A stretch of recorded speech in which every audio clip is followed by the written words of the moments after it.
Hi, everybody. My name is Iji Galana, and I'm one of the co-founders of Infura. Today, I want to do a webinar to show you how you can set up and run your own Ethereum client or Ethereum node. So let me go ahead and share my screen here, and we'll get started. All right.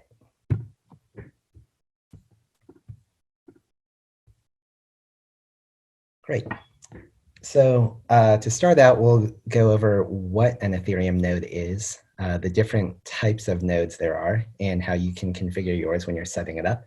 Then I'll go through a little demo showing you how to do that using a cloud provider. And then we'll talk a little bit more about what Infura does and when you should consider using a third-party provider like Infura, whether or not you're running your own Ethereum client. So we're all in this space because we're interested in blockchain development. When you're interested in developing for blockchains like Ethereum, you're connecting to a peer-to-peer network. What that means is just like if you ever used a peer-to-peer networking stack before, like BitTorrent for downloading files, for you to be able to connect to those networks, you need to run the software that connects your computer to that network so that you can be in sync with the rest of the people that are connected to this network. So with Ethereum, it's called the node software or client software. You go to the website that we're going to use today, which is the Go Ethereum website. You're going to download a copy of that software and then you run it. And when you run that, it connects to the peer-to-peer network, syncs the blockchain, which is essentially a database that needs to be in sync across all participants on this network. Once you're in sync with the rest of the participants on this network, you're able to submit transactions, see different changes that are occurring on the blockchain, and start building your application. So a couple of different clients exist. The one, like I said, that we're going to use today is called Geth or Go Ethereum. There's also the Besu client that's developed here at Consensus. The Parity client or Open Ethereum client is another one. And there's a few others, but those are primarily the ones that we've used and we've seen other people use. So when you run this client, there's a few different ways that you can configure it to run. Starting with the easiest way, you can run what's called a light client. A light client stores the minimum amount of data that's required. That database that I was talking about, you need to make sure that your copy of the database is up to date before you can submit any transactions on the network. And what a light client is it stores, it downloads and stores the minimum amount of data required to be able to transact on that network. And that means that for the most part, you're going to be able to interact with the network very quickly. But in some cases, you're going to need parts of the data set that your own node does not have access to yet because it didn't download it. And so it's going to fetch it from other nodes on the network. And that means sometimes your interactions are going to be slower than if you had just downloaded the entire blockchain from the beginning. But for the most part, it's going to be the easiest way for you to interact with the network. The next way that you can configure your client is to run a full node. A full node or fully verifying node is a client that downloads, stores, and verifies the full blockchain state. So it has everything it needs locally to be able to verify that transactions that are occurring on the network are accurate or correct, and there's no like malicious activity going on. An archive node is another way. You'll hear people talk about archive nodes and the amount of data that it requires to be able to run one of these. It's the same thing as a full node. An archive node and a full node are both full verifying nodes, but the archive node does one thing that's additional, and that's it does not prune older state data. What that means is that past a certain point in time, which in the Ethereum blockchain is measured in blocks, the full node can remove entries from the database, which means it doesn't need that data anymore to verify the latest interactions with the chain. New data coming in does not need state data from months ago to be able to verify it because it's already verified it. And And what an archive node does is, regardless of whether or not it needs it, it just keeps it under the assumption that if you needed to look up that data later, you have it and you don't need to refetch it from the network, and you always have that data available for quicker lookups. And things like block explorers and other types of analytics products that are built on top of Ethereum clients end up configuring their nodes as archive nodes because of that. They want access to that historical state data pretty much whenever they want access to it. All right, so to spin up our node today, we're going to be using 3 key pieces of software. The first one is our Ethereum Node client, which is going to be Geth. So that's their logo there on the left. Next, we're going to be deploying that to DigitalOcean, which is a cloud provider. The reason for that being, depending on how you configure your node, you might not have enough space locally on your laptop to be able to download and sync the full blockchain. Currently, that's measured in hundreds of gigs. If you don't have, say, 300 gigs of free space, you don't want to configure your node as a full node. You want to instead run a light node. So I'll show you how to do both of those things, but I'll also show you which type of instance to set up on DigitalOcean. And then lastly, we're going to instantiate a wallet using MetaMask. MetaMask is a in-browser extension, which allows you to have a wallet for interacting with Ethereum right there in your web browser. And once we get our node set up, we'll be able to send a sample test transaction. All right, so this output here is what you're going to be seeing in our console. Once we start running our node, you're going to see a bunch of text flying across the screen, basically telling you the state of your node as it's downloading and syncing the blockchain. And after a little bit of time, our node will be in sync and we'll be able to send our transaction. So let me share my terminal and we can start the demo.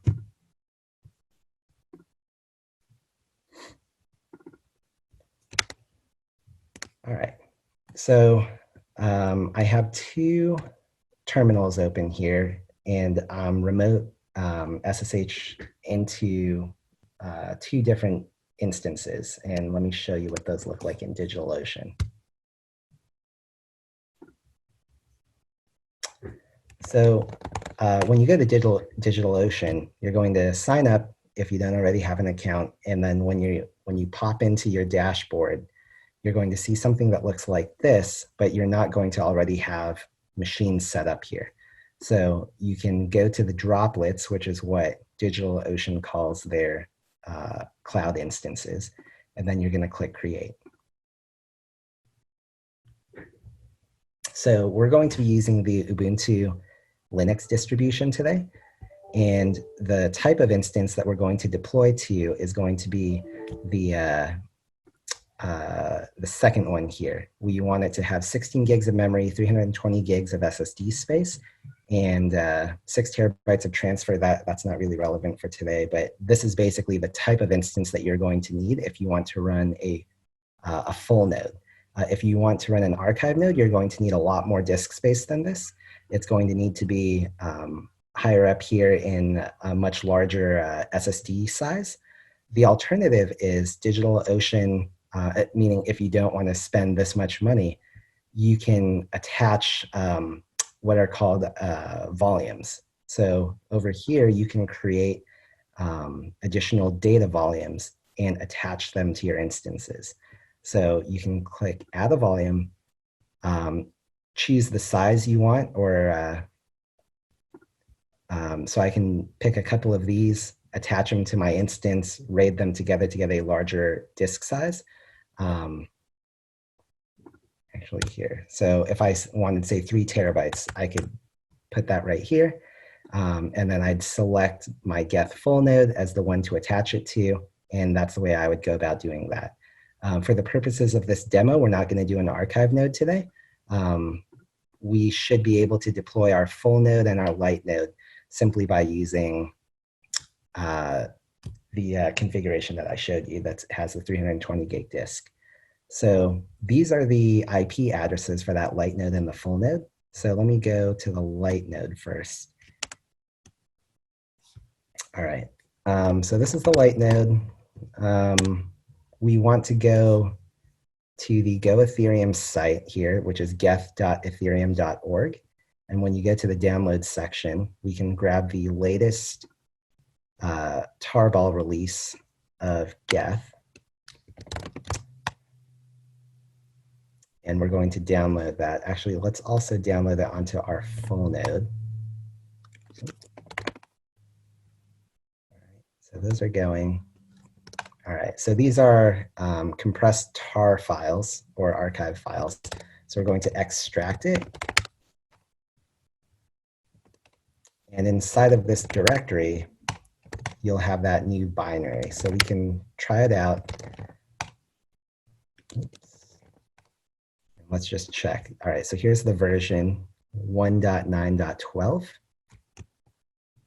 And that's the correct thing. Also, let me extract this one on the other machine. All right. All right, so the easiest way to run a client is you just type /geth, and I can just hit enter right here, and it can already start running this Ethereum client. That's the simplest way to do it. And if I just left this here after a few hours, because we're running this as a full node, after a few hours, it's going to be in sync. But I'm going to show you a couple of different ways that we can configure this. Switching back to my light node over here.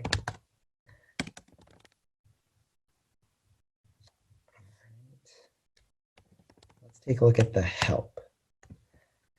So there is an option here. Sorry, it's sync mode.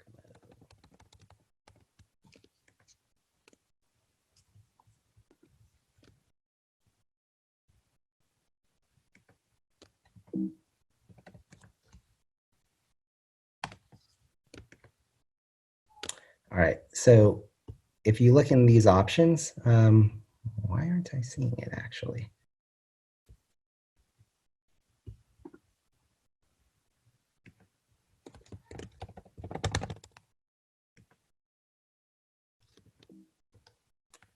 You can see that there's a -- sync mode, and then you can set that to light. And now if we run it, this is now going to be running as a light client.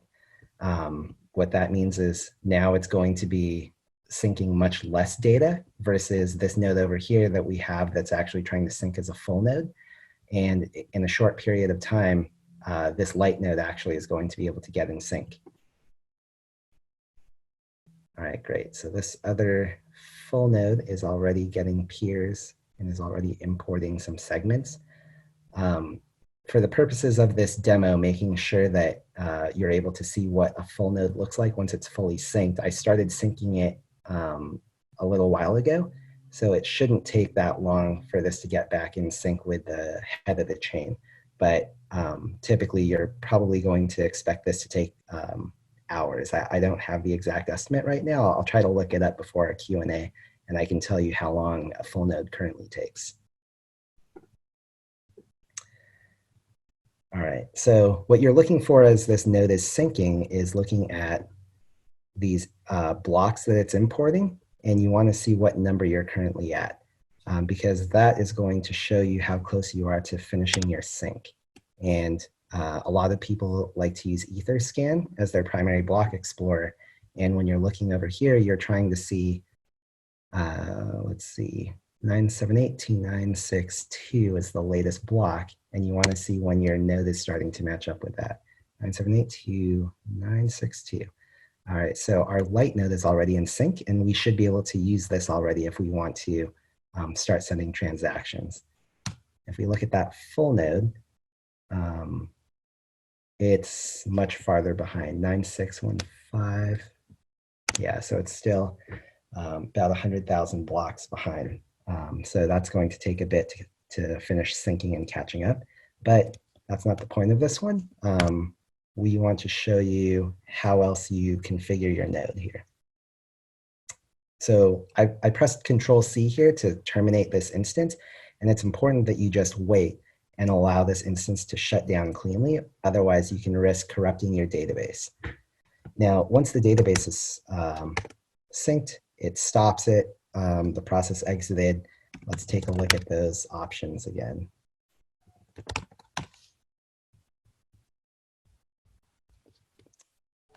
I know why. Sorry, I'm in a TMUX session. That's why I can see it. All right.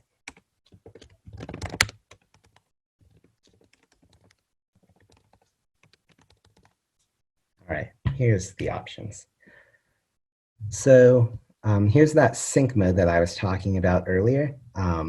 By default, it's going to do a fast sync. This node here was also going to be configured to do a full sync, or we can configure a light sync like we did on my other node here. Then further down, let's see. The one config option that we want to modify is what will actually help you sync faster. And that's your cache setting. So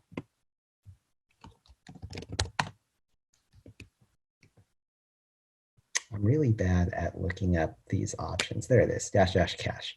So what this means is how much memory is it going to give your node software? How much memory is the operating system going to dedicate to your node so that it can have enough memory to try to improve the performance of the sync? The more memory that you can give it, the better, but there's going to be diminishing returns past a certain point. With this instance, if you remember, we configured it to have 16 gigs of memory, and by default, it's only using 496. So we're going to bump this up to 8 gigs, so 8192 is that number. And then that should be able to help with the performance. So I would do -- sync mode full -- cache 8192. And then once you run it, you're going to see it start syncing again. But I'm going to kill it again because I want to add a couple of other options here. All right. That other option that I want to add is I want to enable the RPC. The RPC is the API server that's built in here that will give us access to this node so that we can access it from MetaMask. So these are the different APIs that are available. IPC for things that are local. RPC here is what we want. There's also a WebSocket API that we won't go into today. And last year, we put in a lot of work on, along with other people in the ecosystem, on trying to standardize a GraphQL API spec. And so now there's a GraphQL API that's built into Geth here based on that spec, which is awesome. All right, so -- RPC is going to enable the server, and then the address is going to be the listening address or listening interface that you want to bind to. And because we want this to be publicly accessible, we're going to set that to 0.0 or 0.0.0.0. The default port is fine, which is the TCP port 8545. And this is the other thing that we're going to look at are these RPC APIs. Which APIs, because there's a couple that, or a few, which ones are we going to enable so that people can access them over the RPC? So let's do -- RPC, -- RPC ADDR, and then the RPC APIs. Now, the thing that sucks is that they don't actually list them here anymore. In some of the earlier versions, they listed which APIs were available here, but instead, we're going to have to search it. So Ethereum API management. In the Go Ethereum management APIs here, they list them. So there's the admin API, the DB, debug, ETH, miner, net, personal, Whisper, which is SHH, TX pool, and Web3. The ones that we want to expose today are the ETH API and the Web3 API. I think it's also fine to enable the net API, but you definitely don't want to enable things like the admin API, the debug API, and the personal API. because that can give access to people, or people can then access things that you really don't want them to on your local, including potentially some of your funds if you chose to store private keys on this node. That's one of the other reasons why we're not doing that, and we're using a wallet that's in MetaMask so that we don't have funds secured on this server. All right, so we said Web3, Net, and ETH. So -- RPC API, Web3, Net, ETH. There you go. So now you see that it opened up that HTTP endpoint for 8545. And I don't think it actually reports the actual APIs here that are enabled, but you can just trust me on this one that those are the 3 that are enabled. And I'm going to take that same line here, and I'm going to run my light client over here the same way. Just change this back to light. All right.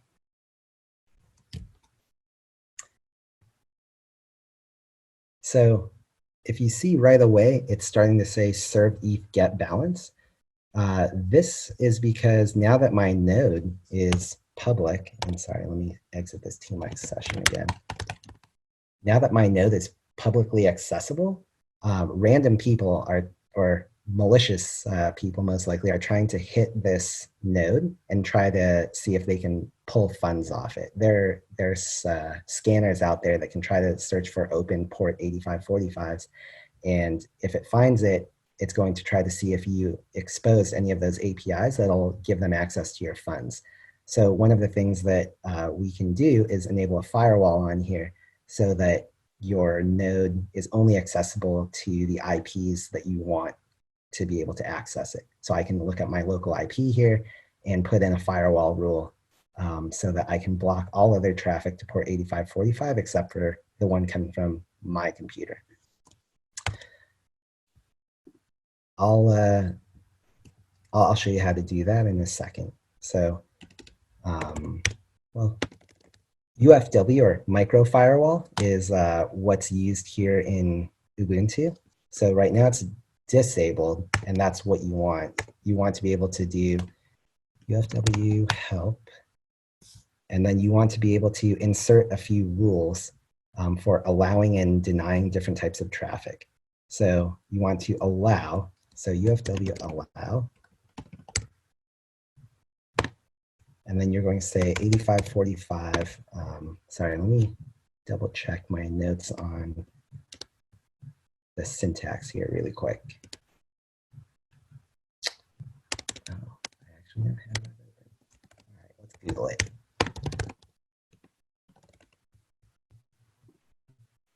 DigitalOcean always has great tutorials here.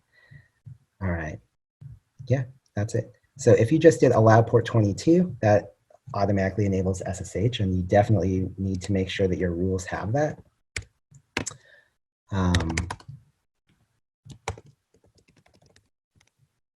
The reason being you don't want to get locked out of this instance. So UFW allow 22, all right? And then when you're starting to disable traffic, you want to make sure that you first add that you want to allow traffic from your IP. So for privacy reasons, I'm not going to put my local IP here because I have a static IP here at home, but let's just use this as an example. I would say UFW allow from, or allow 8545 from my local IP here. And I would hit enter. This would ensure that I can access it. And then I would say UFW deny 8545. And then that will ensure that everybody else will get denied when trying to access that port. And then once I have that rule in, you can, down here,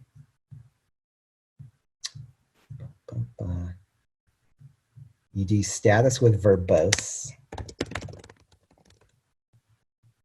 All right, so enable.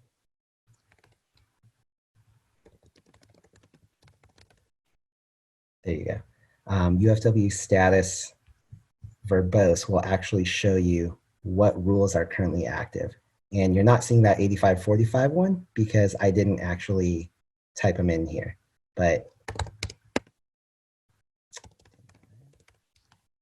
let me go ahead and do that so you can see it. There you go. So right now, I would be disabling that 8545 RPC access on this host. I'm going to disable it so that I can finish this demo showing you how to send a transaction. All right. So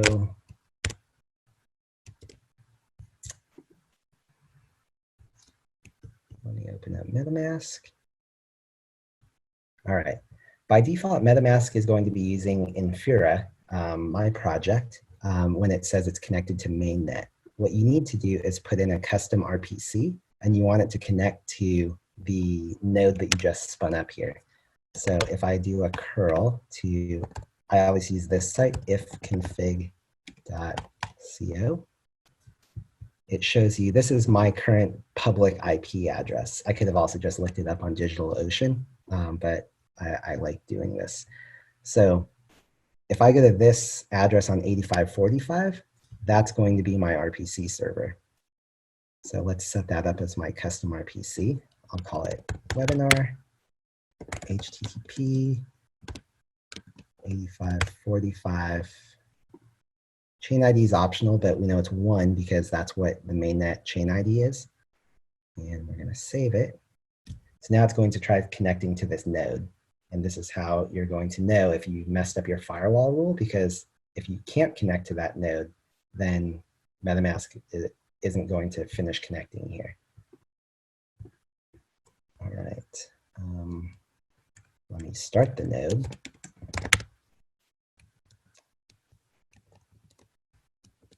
So it can actually connect.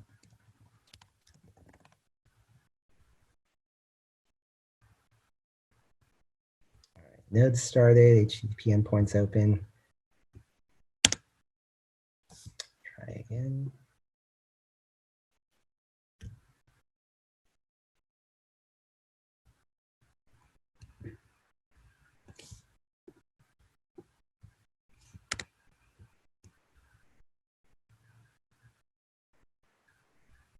Looks like we're having a peering issue on this node.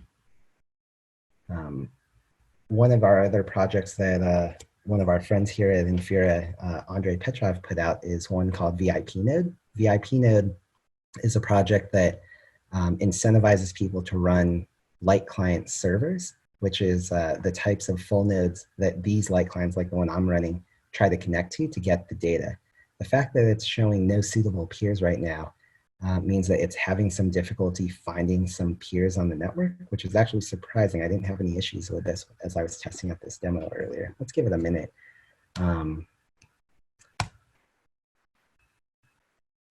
This node is still syncing.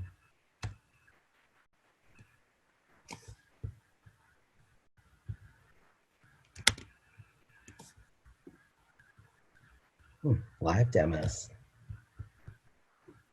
Let me see.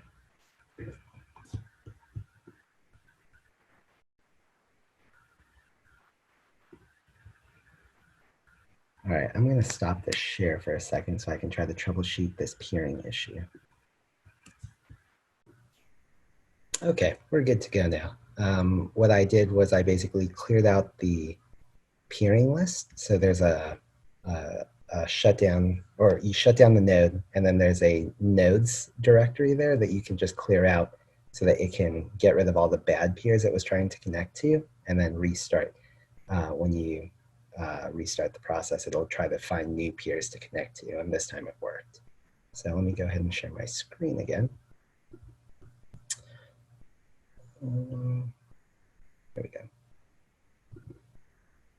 All right, so let's see. So I have this webinar wallet. I'm going to send, let's grab my address. I'm just going to send a small transaction to myself here. Send some ETH. We will set this to 10 gwei or gigawei, which means that's the transaction fee, and it will determine how quickly your transaction will hopefully get mined. Here's the confirmation screen, just showing, yeah, that's your fee, the total amount of ETH that's going to be used in this transaction. Then I'll confirm it, sends it to our webinar node, and then it's now pending. So if we click on the View on Etherscan button, say, yes, I am human.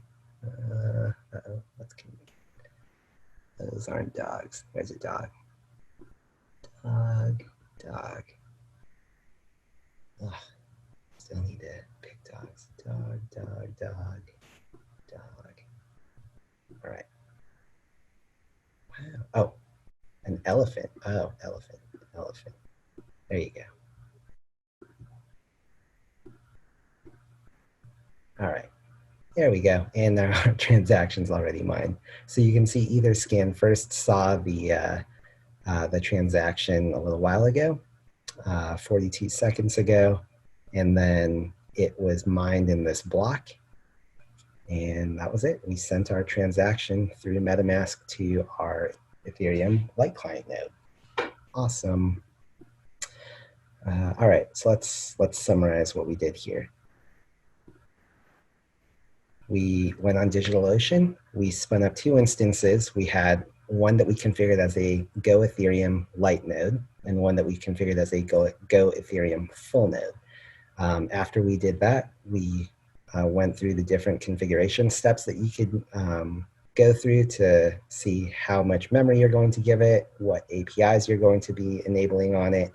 We set up a firewall rule so that we can block traffic for everybody else except for the IPs that we care about, which would be the one that's on the laptop you're trying to use to interact with. And then we used MetaMask to send the transaction. So let's go back here. Let me make sure I'm sharing the right screen.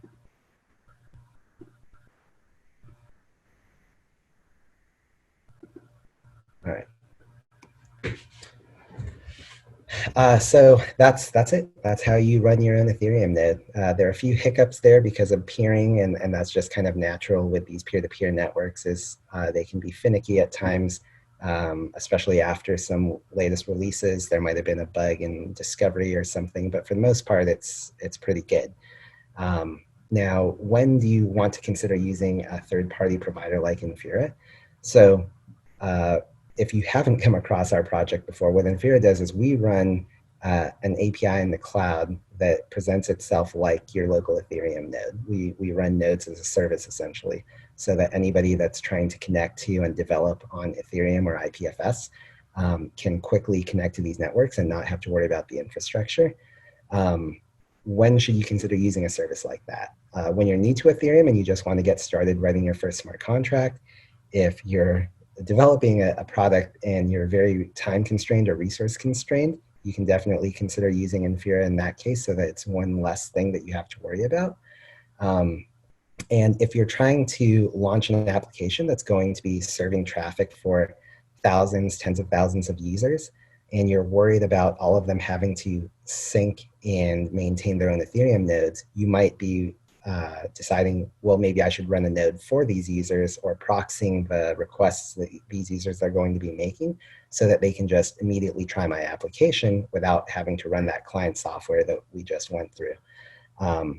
In that case, you might run into issues with scaling your API or making it reliable. And that's what Infura has been working on for the past 4 years, is making sure that our service can scale and make sure that it's reliable for anybody that's trying to use it. So that's what we do. If you want to go check out our documentation here, we have a lot of great docs on how you interact with our APIs, the different things that you can do. We have some examples over there, and we have a free tier that's really great for people that are just getting started. Should be more than enough for starting your first few projects. So you can go to infura.io and register. Happy to answer any questions that you guys have. I know that that was kind of a lot of information, but I hope you enjoyed it. Thank you.